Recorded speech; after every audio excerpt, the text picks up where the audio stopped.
Thebes, Egypt, 1290 BC. Thebes was the city of Imhotep, the high priest of the dead. It was also the city of Ankh-Su-Namun. Ankh-Su-Namun was the pharaoh's lover, but she loved Imhotep. Imhotep walked into her bedroom and took the beautiful woman in his arms. "My love for you is more important than life," he said. Outside the bedroom door, Imhotep's priests watched. But when Pharaoh Seti I of Egypt walked in, they couldn't stop him. Imhotep quickly ran into the next room. Pharaoh Seti heard something, but he didn't see him. "Who was here?" Seti asked Ankh-Su-Namun. "I know somebody was here, in your bedroom." And then the pharaoh looked into the next room. "Imhotep," he said, "my high priest." Ankh-Su-Namun looked at Imhotep. They had to kill the pharaoh before the pharaoh and his soldiers killed them. Ankh-Su-Namun took her knife and pushed it hard into the pharaoh's back. The pharaoh's eyes opened wide. Then Imhotep took the pharaoh's sword and killed him. They heard something outside. The pharaoh's soldiers, the Med-Jai, were there. But Imhotep's priests came in first. They took the pharaoh's sword from Imhotep's hand.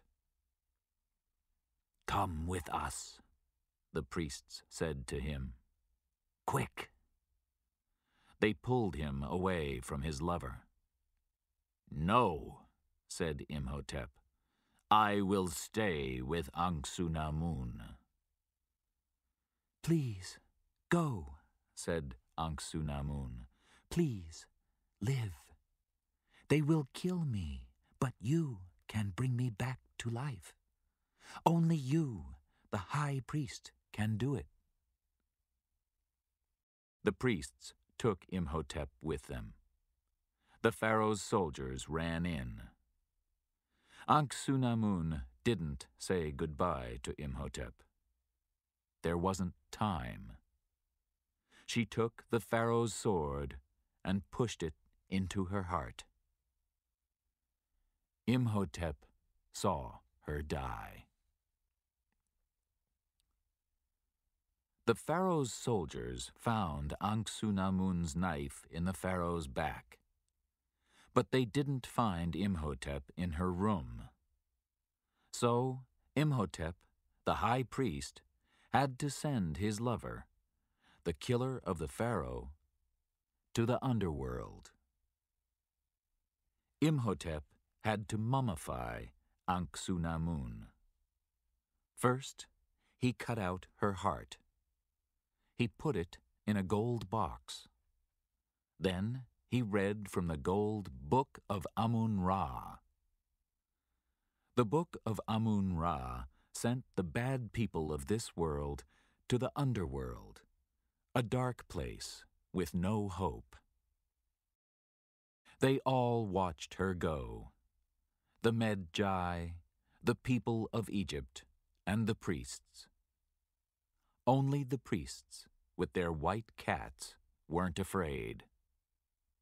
Nobody could hurt the priests when their white cats were with them.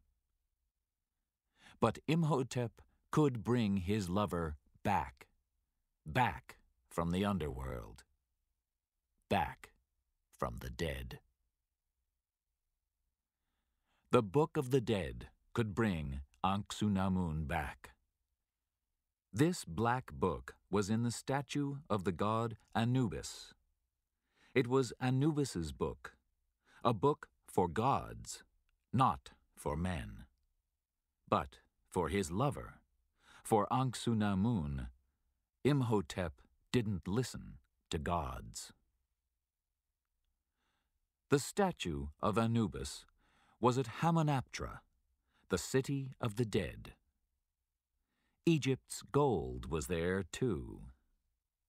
Late at night, Imhotep took his dead lover, Anksunamun, there.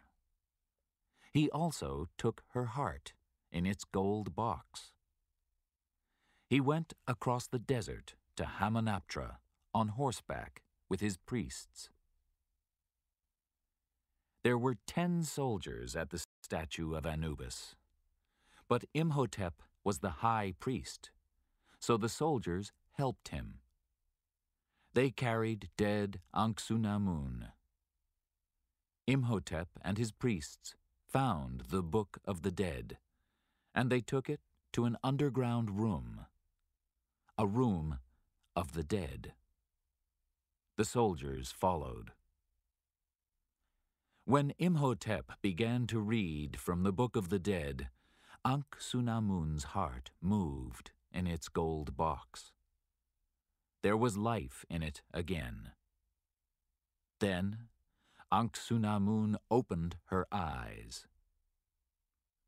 "Nothing can stop me now," thought Imhotep. But he was wrong. The Medjai from Thebes ran into the underground room with swords in their hands.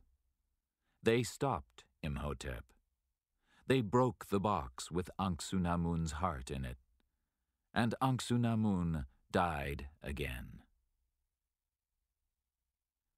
The Medjai mummified Imhotep's 21 priests, and Imhotep had to watch. They made the 10 soldiers from Hamunaptra into mummies too. They put them all into the ground before they were dead. But for Imhotep, there was something worse than that. First, they cut out his eyes with knives. Then, they put him into the ground, a mummy before he was dead. But that wasn't the worst thing. They put scarabs on Imhotep's face. The scarabs ran into his mouth and nose and started to eat him.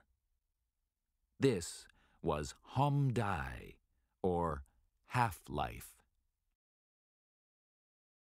"The scarabs will eat him for all time," said the Medjai.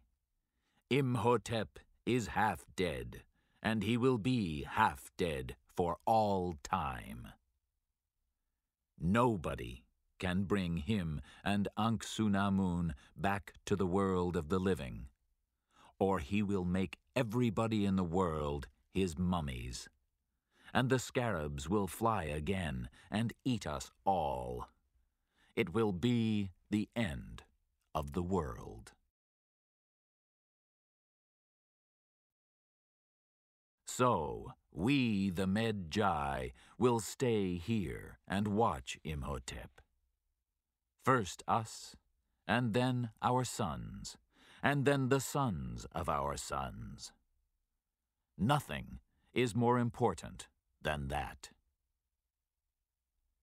The Medjai looked down at Imhotep. The scarabs started to eat him. He could never get out. Or could he? Chapter 2. O'Connell and Evelyn.